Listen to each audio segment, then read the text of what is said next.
అందరికీ నమస్కారం. జై శ్రీకృష్ణ ఛానల్‌కు స్వాగతం. ఈరోజు జ్యేష్ఠ మాసపు ఆదివారం. పరమ పవిత్రమైనటువంటి ఈ కథను భక్తి శ్రద్ధలతో ఆలకించండి.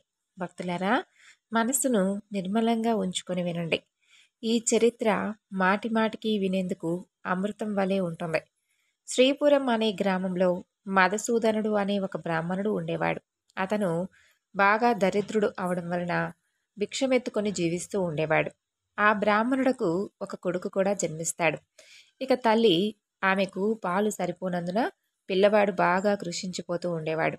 బాలుడు కృషించుచూ ఉన్నందువలన ఆ బ్రాహ్మణ స్త్రీ పెనివిటితో చెప్పినటువంటి సంగతి ఈ విధంగా ఉంటుంది. అయ్యా, నేను చెప్పేటటువంటి సంగతి కడు శ్రద్ధతో వినండి. పిల్లవాడికి పాలు సరిపోవడం లేదు. పాలు నిమిత్తం పాలు కలిగినటువంటి ఆవును ఒకదాన్ని తీసుకొని రండి అని చెబుతుంది. ఆ మాట విన్నటువంటి భర్త, ఓ స్త్రీరత్నమా, నీకేమైనా వెర్రి పట్టిందా ఏమే? మనం చూస్తే బీదవారం, పాలు కలిగినటువంటి ఆవు మనకెలా దొరుకుతుంది? ధనరత్నాలు మన దగ్గరున్నాయా? లేవు కదా. నేను లోకులలో గణ్యత ఎలా పొందుతాను చెప్పు?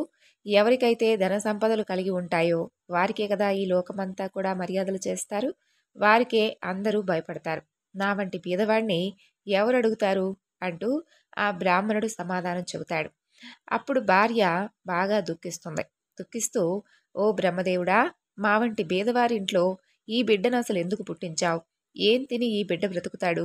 ఈ శిశుహత్య నాకు చుట్టుకుంటుంది కదా అంటూ దుఃఖిస్తూ ఉంటుంది.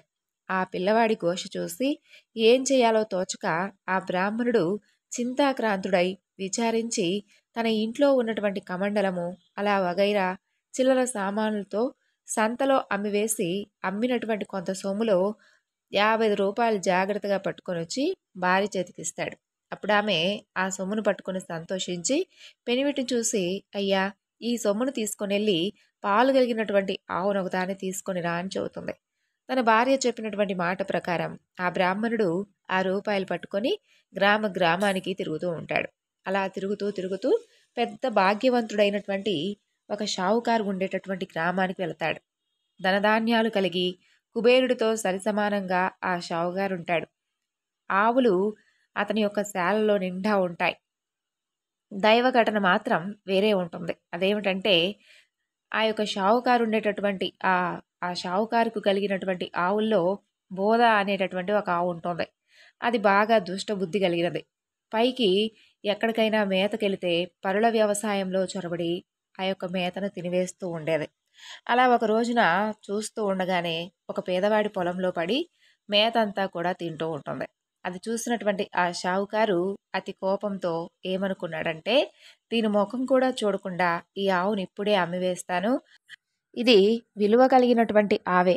అయితే దీనికి ఉన్నటువంటి దుష్టబుద్ధితో ఈ ఆవును ఇప్పటికిప్పుడే 50 రూపాయలకి ఇచ్చివేస్తాను అని చెప్పి అనేసరికి ఆ మధుసూదనుడు అనేటువంటి ఆ బ్రాహ్మణుడు ఆ మాటలు వింటాడు. విని ఆ షావుకారుతో ఇలా అంటాడు, ఓ షావుకారు గారు, వినండి. అది విలువ కలిగినటువంటి ఆవే అయినప్పటికీ మీకు మంజూరు లేదు. ఆ రూపాయలేదో నేనే ఇచ్చేస్తాను. ఆవును దూడను రెండింటినీ ఇప్పించండి అని అంటాడు. అప్పుడు ఆ షావుకారు బ్రాహ్మణుని చూసి, నీకు వెర్రి పట్టిందా? విలువ కలిగినటువంటి ఆవును 50 రూపాయలకు పట్టుకొని పోతావా అని అంటాడు. మరలా మనసులో విచారించి తెలియక అనేసానే ఈ బ్రాహ్మణుడు ఎక్కడి నుండి విన్నాడు అని చెప్పి అనుకుంటాడు. ఆ ఆవుని ఇవ్వకపోతే నాకు అసత్య దోషం ప్రాప్తిస్తుంది కదా అని చెప్పి ఆ బ్రాహ్మణుడికి ఆవును దూడను ఇచ్చేస్తాడు. అప్పుడు ఆ బ్రాహ్మణుడు వాటిని తీసుకొని అక్కడి నుండి బయలుదేరి తన ఇంటికి చేరుకుంటాడు. ఇక ఆ ఆవును చూడగానే ఆ బ్రాహ్మణ స్త్రీ చంద్రుణ్ణి చూసినటువంటి కలువ వలె సంతోషిస్తుంది. వెంటనే పాలు పిండి తన కుమారుడికి చక్కగా ఆ పాలను పోసి బహు సంతోషం పొందుతుంది. అలా కొన్ని నెలలు పోయిన తర్వాత ఆ ఆవు ఎటుపోయిందో కానీ కనిపించలేదు. పొద్దుపోయిన వేళ అయినా కూడా ఆ ఆవు మాత్రం రాకపోవడం వలన ఆ బ్రాహ్మణుడు ఆ ఆవు కోసం వెతకడానికి వెళ్తాడు. వీధుల్లో సమీపంలో ఉన్నటువంటి వ్యవసాయ పొలాల్లో చూస్తాడు. అయినప్పటికీ ఆవు మాత్రం కనిపించలేదు. తెల్లవారగానే నిద్ర మేల్కొని ఆవును వెతికేందుకు బయలుదేరి కొంత దూరం నడిచి వెళ్ళి త్రోవలో ఒక చెట్టు చూస్తాడు. అది ఒక గొప్ప మర్రి చెట్టు. ఆ చెట్టు దగ్గరకు వెళతాడు. ఆ చెట్టు సంగతి వినండి. ఆ చెట్టు పైన 3 మనుషులు కూర్చొని ఉంటారు. వారు ఎవరు అంటే బ్రహ్మ, విష్ణు, మహేశ్వరులు. వారే త్రిమూర్తులు. అటువంటి చెట్టు కింద ఈ బ్రాహ్మణుడు కూర్చొని ఆయాసం తీర్చుకొని వెళుతూ ఉంటాడు. అలా వెళుతూ ఉండగా త్రిమూర్తులు ఆ బ్రాహ్మణుడిని పిలిచి, "ఓ బ్రాహ్మణుడా! నిన్ను నీ మనసులో ఎందుచేత ఈ విధంగా దుఃఖం కలిగి ఉన్నావు? నువ్వసలు ఎక్కడికి వెళుతున్నావు?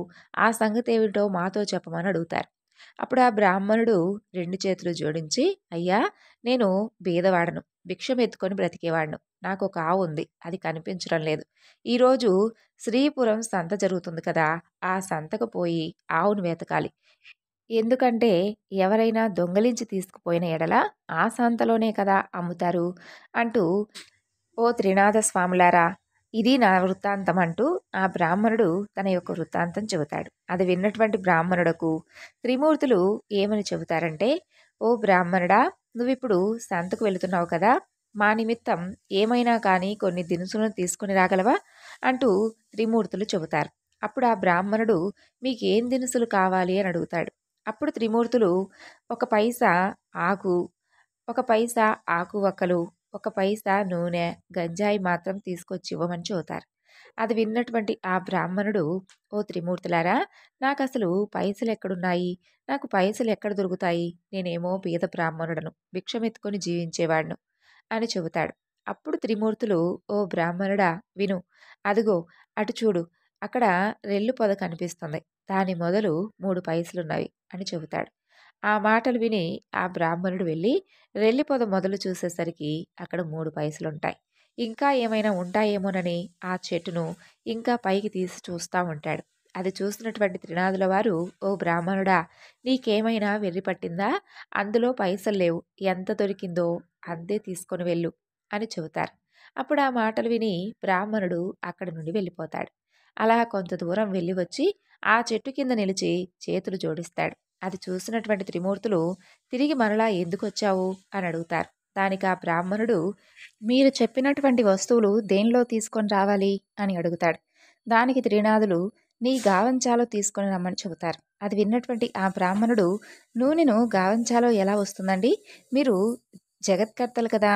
నా వద్దేమైనా కపటముంచి చెబుతున్నారా?" అని అడుగుతాడు. ఇక అప్పుడు త్రిమూర్తులు, "మా నామాన్ని తలుచుకొని నూనెను గావంచాలో తీసుకొనిరా" అని చెబుతారు. అప్పుడు ఆ బ్రాహ్మణుడు అక్కడ సెలవు తీసుకొని అక్కడి నుండి వెళ్ళిపోతాడు. ఆనందంతో ఆ బ్రాహ్మణుడు శ్రీపురం సంతలోకి ప్రవేశిస్తాడు. ఆవులుండేటటువంటి సంతకు వెళ్లి చూడగా తన ఆవు కనిపించలేదు. ఆకులు, చెక్కలు అలాగే వీటిని పుచ్చుకొని నూనె గురించి బజారుకు వెళ్ళి తెలకల వాడిని నూనె అడుగుతాడు. గావంచా చూపి ఇందులో ఒక పైసా నూనె పోయమని అడుగుతాడు. ఆ సంగతి తెలకలవాడు చూసి, "బ్రాహ్మణుడికేమైనా పిచ్చి పట్టిందా ఏమిటి?" అని మనసులో అనుకొని, "నూనె లేదు" అని చెబుతాడు. అక్కడి నుండి మరొక ముసలి తెలకలవాడిని చూసి అక్కడికి వెళ్ళి అతన్ని నూనె అడుగుతాడు. అప్పుడు ఆ ముసలివాడు, "దిగమట్టు నూనె ఎంతటిది కావాలి?" అని అడుగుతాడు. "ఒక పైసా నూనె మాత్రం పట్టుకుపోవాలని" చెప్పి ఆ బ్రాహ్మణుడు చెబుతాడు. అప్పుడు ఆ తెలకలవాడు, "నూనె కొలిచిస్తాను" అని చెబుతాడు. బ్రాహ్మణుడు గావంచ చూపిస్తాడు. అప్పుడు ఆ తెలకలవాడు, ఆ బ్రాహ్మణుడు ఏమైనా వికారపు వాడేమోనని చెప్పి ఇతన్ని ఎలాగైనా సరే మోసం చేసి ఆ పైసా తీసుకుంటానులేనని చెప్పి ఆలోచించుకొని కొలత పాత్రను తిరగేసి నూనె కొలిచి ఇస్తాడు. ఆ విప్రుడు గావంచ కొనచెంగును పట్టుకుని అక్కడి నుండి వెళ్ళిపోతాడు. తెలకలవాడు సంతలో కూర్చుని ఉంటాడు. కుండలో నూనె కొంచెం కూడా ఉండదు. అది చూసినటువంటి తెలకలవాడు మూర్ఛపోతాడు. తెలకల వాళ్ళందరూ వచ్చి అతని ముఖంపై నీళ్లు చల్లి సేద తీర్చి కూర్చోపెడతారు.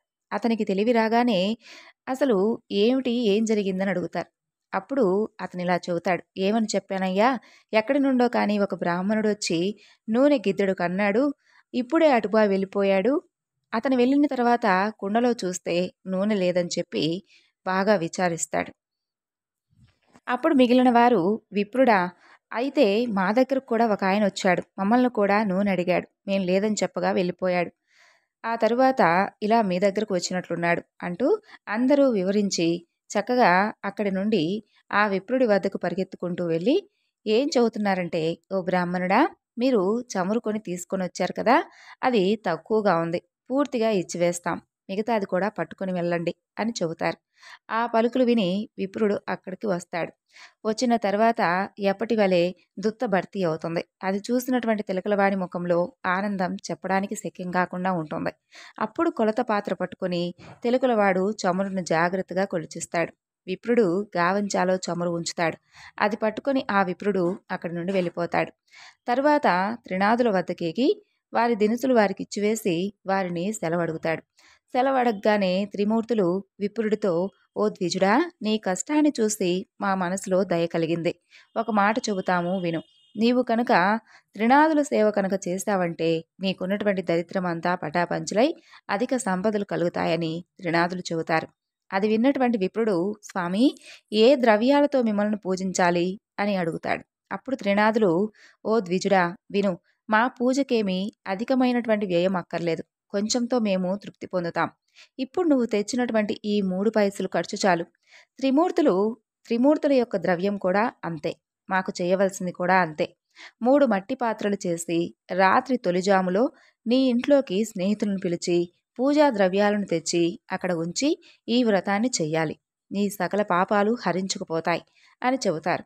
అది విన్నటువంటి ఆ ద్విజుడు పూజ చేసేందుకు ఉపక్రమిస్తాడు. చెట్టు మొదటినే పూజను ఆరంభిస్తాడు. అలాగే చక్కగా త్రిమూర్తులు కూడా సెలవిస్తారు. నీవు ఆ గావంచా చెంగు చీరి ఒత్తులు చెయ్యి అని చెబుతారు. అప్పుడు ద్విజుడు, నేను బీద బ్రాహ్మణుడును, భిక్షమెత్తుకొని దినదినము గడుపుకునేటటువంటి వాడును. కాబట్టి అన్నవస్త్రాలకు కూడా కష్టపడేవాడును. దీపం ముట్టించేందుకు నా దగ్గర అగ్ని లేదు. పైగా గావంచ ఒత్తుల పాలైంది. కుటుంబం ఉపవాసంతో ఎదురు చూస్తూ ఉంటుంది. నేను ఏ బుద్ధితో చెయ్యాలి అంటూ ఏవగించుకొని అక్కడ కూర్చుంటాడు. అది చూసినటువంటి త్రిమూర్తులు, ఓ ద్విజుడా, మదిలో కించపడుతూ, నీ ఆవు దూడ తప్పకుండా దొరుకుతుంది. నీ కుటుంబం సౌఖ్యంగా ఉంటుంది. వస్త్రాలు కూడా దొరుకుతాయి అంటూ త్రిమూర్తులు చెబుతారు. అప్పుడు ఆ బ్రాహ్మణుడు చేతులు జోడించి, స్వాములారా, ఇటువంటి భాగ్యం నాకెప్పుడు కలుగుతుందో స్వాముల వారికి 5 మేళాలప్పుడు ఇస్తాను. ఈ మాట సత్యం అని చెప్పి గావంచా చింపి ఒత్తులు వేసి తిరిగి ఆ బ్రాహ్మణుడు ఇలా చెబుతున్నాడు. దీపం వెలిగించేందుకు ఇక్కడ అగ్ని లేదు. నేనేం చెయ్యాలి అని అడుగుతాడు. అప్పుడు త్రిమూర్తులు, ఓ బ్రాహ్మణుడా, నీ నేత్రాలు మూసుకో అని అంటారు. అప్పుడు ఆ బ్రాహ్మణుడు నేత్రాలు మూసుకోగా అకస్మాత్తుగా దీపం వెలుగుతుంది. అది చూసినటువంటి బ్రాహ్మణుడు ఆనందించి స్వామికి మేళా సమర్పిస్తాడు. మేళా ఇచ్చి అక్కడి నుండి ఆనందంతో ఆ బ్రాహ్మణుడు చేతులు జోడించి సాష్టాంగ దండము నడిచి త్రిమూర్తుల వద్ద సెలవు పొంది కొంచెం దూరం అలా నడుచుకుంటూ వెళ్తాడు. అలా వెళుతూ ఉండగా త్రోవలో ఆవును దూడను చూస్తాడు. సంతోషించి, త్రినాదుల వారు నా యందు దయ ఉంచి ఆవును దూడను తీసుకువచ్చిచ్చారు. వారి పూజ చాలా చక్కగా చేశాను అని చెప్పి భావించుకొని ఆవును దూడను తీసుకొని ఇంటి వద్దకు చేరుకుంటాడు. ఇక ఇంట్లో చూడగా ధన సంపదలు సంపూర్ణమై ఉంటాయి. అది చూసినటువంటి అతనికి ఎంతో సంతోషించి కడు శ్రద్ధతో స్వామివారికి మరలా పూజ చేస్తాడు. ఇక ఆ తరువాత చేయవలసినటువంటి కార్యక్రమాలందరికీ కూడా వివరంగా తెలియజేస్తాడు. తన స్నేహితులను రప్పించి పూర్వం వలె స్వామివారికి చక్కగా పూజ చేస్తాడు. తరువాత అందరికీ ఆ పూజ గురించి చెప్పగా అందరూ సంతోషిస్తారు. అలా ఆ రాజ్యంలో ఉన్నటువంటి ప్రజలందరూ కూడా త్రినాద పూజ చేసి దరిద్రులుగా ఉన్నవారు కూడా కోటి సంపదలు కలవారయ్యారు. అందరి ఇళ్లల్లోనూ సుఖ సంతోషాలు నిండి ఉంటాయి. దానివలన షావుకారులందరి కూడా వారి వ్యాపారాలు పడిపోతాయి. ఆ వ్యాపారులందరూ కూడా ఆ దేశపు రాజు దగ్గరకు వెళ్ళి మొరపెట్టుకుంటారు. రాజు వారిని చూసి, మీరందరూ ఒకేసారి ఎందుకు వచ్చారు అని అడుగుతాడు. అయ్యా, మధుసూదనుడు అనేటటువంటి ఒక బ్రాహ్మణుడు దరిద్రుడు, భిక్షమెత్తుకుని జీవించేవాడు. శ్రీపురం వెళ్ళి వచ్చి త్రినాద మేళాను ఆచరించాడు. త్రినాదులు అసలేం దేవతలో వారిని ఈ బ్రాహ్మణుడు పూజించాడు. అతనికి సకల సంపదలు కలిగాయి. మన ఊర్లో ఉన్నటువంటి రైతులందరూ కూడా ఈ త్రినాద పూజను చేస్తారు.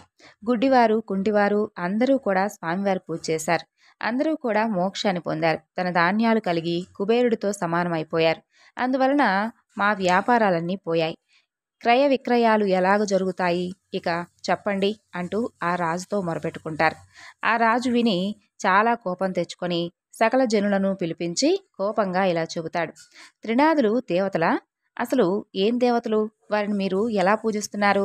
నేను చెబుతున్నాను, జాగ్రత్తగా వినండి. ఆ పూజను కనుక మీరు చేస్తే ఇక చెయ్యనేకూడదు. అలా కనుక ఎవరైనా కాదని చేస్తే వారికి 500 రూపాయలు జరిమానా ఇచ్చి 6 మాసాలు ఖైదులో ఉంచుతాను. అలా లేని ఎడల శూలం కూడా వేయబడుతుంది అని ఆ రాజుగారు తాకీదిచ్చి ప్రజలందరినీ కూడా పంపించేస్తాడు. ఆ సంగతి త్రినాదుల వారికి తెలిసి రాజుకు దండన విధిస్తారు. దాని ఫలితంగా రాజకుమారుడు మరణిస్తాడు. రాజుగారి నగరంలో ఏడుపు ఘోష వినిపిస్తూ ఉంటుంది. ప్రజలు, రైతులు, అలా జనులందరూ కూడా ఆ ఘోష విని రాజు వద్దకు పరిగెడుతూ వెళ్తారు. రాజు దైవకృప తప్పడం వలన అతని కుమారుడు చనిపోయాడని అనుకుంటాడు. కుమారుడి ముఖం చూసుకొని ఆ రాజు ఏడుస్తూ ఉంటాడు. తల్లి, బంధువులు మొదలైన వారందరూ కూడా దుఃఖిస్తూ ఉంటారు. ఆ తరువాత ఆ కుమారుణ్ణి శ్మశానానికి తీసుకుని వెళ్ళి దహనం చేసేందుకు స్వర్ణభద్ర నదీ తీరమందు ఆ శవాన్ని ఉంచుతారు. త్రినాథులకు కాస్త దయ కలిగి ఆ రాజకుమారుణ్ణి బ్రతికించాలని చెప్పి, మనకు పేరు ప్రఖ్యాతులు కూడా కలుగుతాయని చెప్పి బాగా ఆలోచించి బ్రాహ్మణ రూపంలో ఆ స్థలానికి త్రినాథులు వస్తారు. రాజుగారి ముందు ఆ యొక్క సమూహాన్నంతా కూడా చూసి, మీరందరూ అసలు ఈ నదీ తీరానికి ఎందుకు వచ్చారు? ఇలా విచారంగా ఎందుకు కూర్చొని ఉన్నారు? ఈ పిల్లవాడు ఎందుకని పడుకొని ఉన్నాడు? ఇతని శరీరంలో ఎందుకు చలనం లేదు అని అడుగుతారు. అప్పుడు అక్కడ ఉన్నటువంటి జనులందరూ కూడా ఈ రాజకుమారుడు చనిపోయాడు అని చెబుతారు. అప్పుడు త్రినాథులు, ఈ చిన్నవాడు చనిపోలేదు. త్రినాథుల వారికి రాజు అపచారం చేసినందుకు ఇతనికి ఈ చావు కలిగింది. ఇప్పుడు మీరందరూ త్రినాథులకు భజించారంటే ఈ బాలుడు తప్పకుండా లేచి కూర్చుంటాడు. స్వామివారి పూజ చేసేందుకు ఆ రాజు ఒప్పుకుంటే ఈ రాజపుత్రుడు తప్పకుండా బ్రతుకుతాడని చెప్పి త్రిమూర్తులు అక్కడి నుండి అదృశ్యులవుతారు. ఇక అందరూ కూడా ఆ మాటలు విని త్రినాథ స్వామివారి పేరు మీద ఆ రాజతనయుని చెవిలో చెబుతారు. రాజు ఏడు వారాల పాటు స్వామివారికి పూజ చేసేందుకు ఒప్పుకుంటాడు.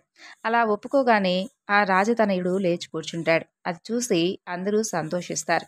అప్పుడు త్రినాథుల స్వామివారి పేరును ప్రజలందరూ కూడా మాటిమాటికి స్మరిస్తారు. అందరి నోటి నుండి వచ్చినటువంటి ఆ పలుకులు సముద్ర ఘోష వలె వినిపిస్తూ ఉంటాయి. అదే సమయంలో ఒక షావుకారు ఆ ఏరు మీదుగా ఒక ఓడను తీసుకొని అక్కడి నుండి వెళుతూ ఉంటాడు. ఓడను నడిపించుకొని స్వర్ణభద్రా తీరానికి ప్రవేశిస్తాడు. ఆ ఘోష చేసినటువంటి స్థలానికి వెళతాడు. అక్కడ ఉన్న వారందరినీ చూసి, ఓ జనులారా, త్రినాథుల పేర్లు ఏమిటి? మీరిలా ఎందుకు స్మరిస్తున్నారు? నాకు వినేందుకు చాలా శ్రద్ధగా ఉంది అని అంటాడు. రాజుగారి మనుషులు ఇలా చెబుతారు, ఓ వర్తకుడా, బ్రహ్మ, విష్ణు, మహేశ్వరుడు వారే త్రినాథ స్వాములు. అటువంటి ప్రభువులను మా రాజు మరిచిపోయాడు, అపరాధం చేశాడు. అందువలన రాజుగారి కుమారుడు చనిపోయాడు. ఇతన్ని మేము తీసుకొని వచ్చి అగ్ని సంస్కారం చేసేందుకు ఇక్కడ కూర్చొని ఉన్నాం. అది చూసి స్వామివారికి దయ కలిగి ఇక్కడికి వచ్చి అతన్ని బ్రతికించారు. అందుకు మేము స్వామివారికి 7 వారాల పాటు పూజ చేసేందుకు ఒప్పుకున్నాం. వెంటనే ఆ రాజకుమారుడు బ్రతికి కూర్చున్నాడు. ఇలా చెప్పగా షావుకారు మదిలో సంతోషించి, అటువంటి ప్రభువు ఎక్కడ ఉంటాడు? చనిపోయినటువంటి రాజకుమారుణ్ణి బ్రతికించాడంటే నిజంగా చాలా సంతోషం. నా నా యొక్క 7 ఓడలు ఒడ్డున ఉన్నాయి. నేను ఈ ఓడలపై వెళ్ళి వస్తాను. ఇంటికి కనుక సుఖంగా చేరుకుంటాను. నాకే కష్టాలు లేకపోయినట్లయితే స్వామివారికి నేను కూడా 7 వారాల పాటు పూజ చేసుకుంటాను. ఇలా మనసులో సంకల్పించుకొని వాడిపై కూర్చొని అలా నడిపించుకొని వెళ్ళిపోతాడు. తరువాత పై దేశాలకు వెళ్ళి అక్కడ గొప్ప లాభాన్ని పొంది తిరిగొచ్చి ఓడను నది ఒడ్డున లంగరు వేయించి ఇంటికి వెళ్తాడు. తన నౌకర్లందరూ కూడా ఓడలో ఉన్నటువంటి ధనాన్ని మోసుకొని వెళ్తారు. ధనాన్ని ఇంట్లో వేసుకొని ప్రభువుల వారి సంగతి, స్వామివారికి పూజ చేస్తాననేటటువంటి సంగతి గురించి మర్చిపోతాడు. అందువలన స్వామివారికి కోపం కలిగి అతనికి దండన వేస్తారు. ఓడ నీటిలో మునిగిపోతుంది. నౌకర్లు, ఓడలోని వారందరూ కూడా మునిగిపోతారు. అది చూసి అతను భూమిపై పడి ఘోష పెడుతూ ఉంటాడు. కొంతసేపటికి తెలివి తెచ్చుకొని ఏడుస్తూ ఉండగా ఆకాశం నుండి త్రినాథులు ఇలా సెలవిస్తారు, నీవు స్వామివారికి పూజ చేస్తానన్నావు కాబట్టి నువ్వు మర్చిపోయావు. నీ ఓడ మునిగిపోయింది. నీవు స్వామివారికి కనుక పూజ చేసినట్లయితే నీ ఓడ తప్పకుండా నీకు ప్రాప్తిస్తుంది అని చెబుతారు. అది విన్నటువంటి ఆ షావుకారు మదిలో దుఃఖించి, ముందు నేను సంకల్పం చేసి ఉన్నాను, స్వామివారి మహిమ మర్చిపోయాను. ఇప్పుడు త్రినాథ స్వామివారికి తప్పకుండా పూజ చేస్తాను అని మనసులో నిశ్చయించుకొని స్వామివారి పూజకు కావలసినటువంటి సామాగ్రి అంతా తెప్పించి స్నేహితులను రప్పించి స్వామివారికి పూజ చేసి స్వామివారిని ప్రార్థిస్తాడు. నీటిలో మునిగినటువంటి ఓడ వెంటనే తేలుతుంది. అది చూసి పట్టలేనటువంటి సంతోషం పొందుతాడు ఆ వర్తకుడు. ఇక పరిచారకులు, నౌకర్లు ఓడలోని ధనాన్ని తీసుకుని పోతూ ఉంటారు.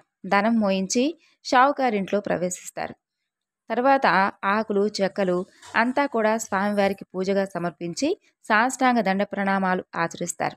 రాజ్యమంతా కూడా ప్రకటన పంపిస్తాడు. స్వామివారి పూజ చూసేందుకు అక్కడకు అందరూ వస్తూ ఉంటారు. అలాంటి స్థితిలో ఒక గుడ్డివాడు తోవను పోయేవారితో, ఓ అన్నా, మీరెవరు? మీ పేరేమిటి? మీరందరూ ఎక్కడికెళ్తున్నారు అని అడుగుతాడు. దానికి వారు, మేము త్రినాథ స్వామి వారి పూజ చూసేందుకు వెళుతున్నాము అని చెబుతారు. అది విన్నటువంటి ఆ గుడివాడు, నాకు కళ్ళు కనిపించవు, మీరందరూ కూడా చక్కగా మీ నేత్రాలతో చూస్తున్నారు, నేనెలా చూడాలి అని చింతిస్తూ ఉంటాడు. దానికి వారు, నీవు త్రినాథ స్వామి వారిని భజించు, తప్పకుండా నీకు చూపు వస్తుంది అని చెప్పి వారందరూ కలిసి స్వామివారి పూజ దగ్గరకు ప్రవేశిస్తారు. అలా గుడ్డివాడు భజన చేస్తూ ఉండగా అతనికి కొంచెం కంటి చూపు కనిపిస్తుంది. అలా కొంత దూరం నడిచి వెళుతూ ఉంటాడు. దారిలో ఒక చోట అలా కూర్చుని ఉండగా అతనికి అతనికి ఒక సొట్టవాడు కనిపిస్తాడు. అతను ఈ గుడ్డివాడిని చూసి, అన్నా, నువ్వు ఇంత కష్టంతో ఎలా వెళుతున్నావు అని అడుగుతాడు. దానికి ఆ గుడ్డివాడు, అన్నా, నేను స్వామివారి పూజ చూసేందుకు వెళుతున్నాను అని చెబుతాడు. అందుకు ఆ చొట్టవాడు, స్వాముల వారికి దయలేదు, చేతులు కాళ్ళు కూడా చొట్ట, నేను కూడా రావాలనుకుంటున్నాను, కానీ నేను ఎలా నడవగలను? నీకు కాళ్ళు చేతులు ఉన్నాయి, చక్కగా నువ్వు నడుచుకుంటూ వెళ్ళగలవు, కానీ నేను మాత్రం రాలేను కదా అని బాధపడతాడు. అప్పుడు ఆ గుడ్డివాడు ఇలా చెబుతాడు, నువ్వు స్వామివారిని ఒక్కసారి భజించు, తప్పకుండా నీ బాధ నివారణ చేస్తారు అని చెబుతాడు. త్రినాథ త్రినాథ అంటూ ఆ చొట్టవాడు భజిస్తాడు. ఓ గుడ్డి అన్నా, నీకు కాళ్ళున్నవి, నడుస్తున్నావు, నేను ఎలా నడవగలను? నన్ను నీ భుజాలపై కూర్చోబెట్టుకుని తీసుకుని వెళ్ళు, నేను నీకు త్రోవ చూపిస్తాను, నిశ్చితంగా ఇద్దరం కలిసి వెళ్దాం అంటూ ఆ చొట్టవాడు చెబుతాడు. ఆ పలుకులు విని గుడ్డివాడు చొట్టవాడిని భుజాలపై కూర్చోబెట్టుకుని మెల్లగా నడుచుకుంటూ వెళ్తాడు. అలా కొంత దూరం వెళ్ళగా తోవలో ఆయాసంతో కాసేపు కూర్చుంటారు. గుడ్డివాడు ఇలా చెబుతాడు, నేస్తం, నా నేత్రాలు నిర్మలంగా కనిపిస్తున్నాయి అని చెబుతాడు. అప్పుడు ఆ సొట్టవాడు, అయ్యా, నేనిప్పుడు నడిచి వెళ్ళగలను అంటూ ఇద్దరూ కలిసి త్రినాథ స్వామి వారి పూజ జరిగేందుకు అక్కడకు ప్రవేశిస్తారు. ఇక ఆ పూజా స్థలానికి నిత్యము కూడా ఒక వైష్ణవుడు వస్తూ ఉండేవాడు. అతను స్వామివారి పూజ పూర్తి కాకుండా అలా వెళుతూ ఉండిపోయేవాడు. ప్రతినిత్యము కూడా అదే విధంగా ఆ వైష్ణవుడు వెళ్ళిపోతూ స్వామివారి పూజ చెల్లించకుండానే వెళ్ళిపోయేవాడు. ఇక స్వామివారి పూజ దగ్గర ఉన్న వారందరూ కలిసి ఇలా అనుకున్నారు, ఈరోజు అతన్ని మన స్థానమందు కూర్చోబెట్టవద్దు అని చెప్పి అందరూ కలిసి ఆ వైష్ణవుని చూసి, నీవు స్వామివారి పూజ పూర్తి కాకుండానే వెళ్ళిపోతున్నావు, నీ అపరాధం క్షమించలేనిది, స్వామివారి పూజ పూర్తి కాకుండా ఇక్కడ నుండి వెళ్ళిపోవద్దు అని చెబుతారు. అప్పుడు అతను, అయ్యో, నేను చేసిన అపరాధాన్ని క్షమించండి, నేను తప్పకుండా పూజ పూర్తయిన తరువాతే ఇక్కడి నుండి వెళతాను అని చెబుతాడు. నేను నిజంగా చెబుతున్నాను, నా గురువే ఇక్కడికి వచ్చి నన్ను రమ్మన్నా సరే నేను ఇక్కడి నుండి వెళ్ళిపోను, సరేనా అని వారందరికీ కూడా మాటిస్తాడు. ఇక దైవయోగమున ఏం జరుగుతుందంటే, ఆ రోజున అతని గురువు ఆ వైష్ణవుడి ఇంటికి వెళతాడు. వైష్ణవుడు ఎక్కడా అని చెప్పి ఆ యొక్క వైష్ణవుడి యొక్క తల్లిని అడుగుతాడు తన గురువు. ఈరోజు అతను కనిపించలేదు అంటూ శిష్యుడి గురించి వైష్ణవుడి తల్లిని అడుగుతాడు. దానికి ఆమె, నా కుమారుడు స్వామివారి పూజ జరుగుతున్నటువంటి ప్రదేశానికి వెళ్ళాడు అని చెబుతుంది. అప్పుడు ఆ గురువు, అసలు ఆ పూజ ఎవరిది అని అడుగుతాడు. అందుకామె త్రినాథ స్వామివారి పూజ అని చెబుతుంది. ఆ మాట విని గురువు అక్కడికి వెళ్ళి చూడగా అంతా కూడా త్రినాథ స్వాముల వారికి భక్తి శ్రద్ధలతో పూజ చేస్తూ ఉంటారు. అది చూసి ఆ గురువుకు బాగా కోపం వచ్చి బాగా తిట్టి స్వామివారి పూజ జరుగుతున్నటువంటి ఆ స్థలాన్ని, సామాగ్రిని తన్నివేస్తాడు. ఆ తరువాత ఆ వైష్ణవుడిపై కోప్పడి బరబరా అతన్ని లాక్కొని వెళతాడు. కొంత దూరం వెళ్ళేసరికి బోరున వర్షం కురుస్తుంది. కటిక చీకటి కావడం వలన నడిచేటటువంటి త్రోవ కూడా కనిపించలేదు. గురు శిష్యులిద్దరూ కూడా చెల్లాచెదురై ఎలాగైతే గురువు గారి ఇంటికి చేరుకుంటారు. గురువు ఇంట్లో చూడగా అతని తల్లి ద్వారం వద్ద కూర్చుని ఏడుస్తూ ఉంటుంది. గురువు ఆశ్చర్యపడి చూడగా భార్య కుమారుడిద్దరూ చనిపోయి ఉంటారు. అది చూసినటువంటి గురువు మూర్ఛపోతాడు. శిష్యులు పట్టుకొని అతన్ని కూర్చోబెట్టి ముఖంపై నీళ్లు చల్లి, అయ్యా, తమరు త్రినాథ స్వామివారి అపరాధులు, త్రినాథ స్వామివారి పూజను పాడు చేశారు, అందుకే ఇది ప్రతిఫలం, మీరు కనుక నిష్ఠతో స్వామివారి పూజ కనుక చేస్తే తప్పకుండా మీ భార్య కుమారుడు బ్రతుకుతారు అంటూ శిష్యులు చెప్పగా ఆ గురువు ఆ మాటలు విని స్వామివారికి 5 వారాల పాటు పూజ చేసేందుకు ఒప్పుకుంటాడు. అంతలో భార్య కుమారుడు లేచి కూర్చుంటారు. త్రినాథ స్వామివారి మేళా భగ్నం చేసినందుకు తగినటువంటి శిక్ష జరిగింది. నేను మూర్ఖుడను, అలాగే అపరాధం చేశాను, స్వామివారి మహిమ తెలుసుకోలేకపోయాను అంటూ స్వామివారికి క్షమాపణ చెప్పి మేళాకు కావలసినటువంటి పదార్థాలన్నీ కూడా తెప్పించి అందరితో కలిసి స్వామివారి పూజ సమర్పిస్తాడు. అలాగే నూనె కాలడం చెల్లుతుంది. స్వామివారి పూజ కావస్తుంది. ఆకులు ఒక్కలు అందరూ పంచుకొని సేవించి సుఖాలు అనుభవిస్తారు. ఈ చరిత్ర ఎవరైతే వింటారో వారికి కుష్ఠువ్యాధి గుడ్డితనము కూడా లేక తరించిపోతారు. పుత్రులు లేని స్త్రీలు నిర్మలంగా వింటే పుత్రులు పుడతారు. పురుషులు విన్నటువంటి ఎడల అన్నవస్త్రాలు కలిగి సుఖపడతారు. ఎవరైనా కొంటిగా హాస్యం చేసిన ఎడల నడ్డితనము కుడ్డితనము కలుగుతుంది. ముగ్గురు త్రిమూర్తులకు 3 స్థలాలుంచి ముందు శ్రీ మహావిష్ణువుకు చందనము పువ్వులు తెచ్చి ముగ్గురికి వేరువేరుగా పూజించాలి. నైవేద్యం సమర్పించి స్వామివారికి చక్కగా పూజ చేయాలి. తాంబూలం 3 భాగాలుగా చేసి త్రిమూర్తుల ఎదుట ఉంచాలి. 3 దీపాలు వెలిగించి త్రిమూర్తులారా దయచేయండి అంటూ అనాలి. ఆ తరువాత అన్నీ సమర్పించి త్రినాథ స్వామివారి పాదాలపై పడాలి. అందరూ కూడా నిర్మలమైనటువంటి మనస్సుతో కూర్చొని ఈ కథ గురించి వినాలి. ప్రసాదం అందరూ కూడా సేవించాలి. ఈ విధంగా త్రినాథులను పూజించి ఎందరో తరించారు. ఇది త్రినాథ స్వామివారి వ్రతకథ. ఈరోజు ఈ వివరణను ఇంతటితో ముగిస్తున్నాను. మరొక చక్కని వివరణతో మళ్ళా కలుసుకుందాం. అంతవరకు నమస్కారం. జై శ్రీకృష్ణ.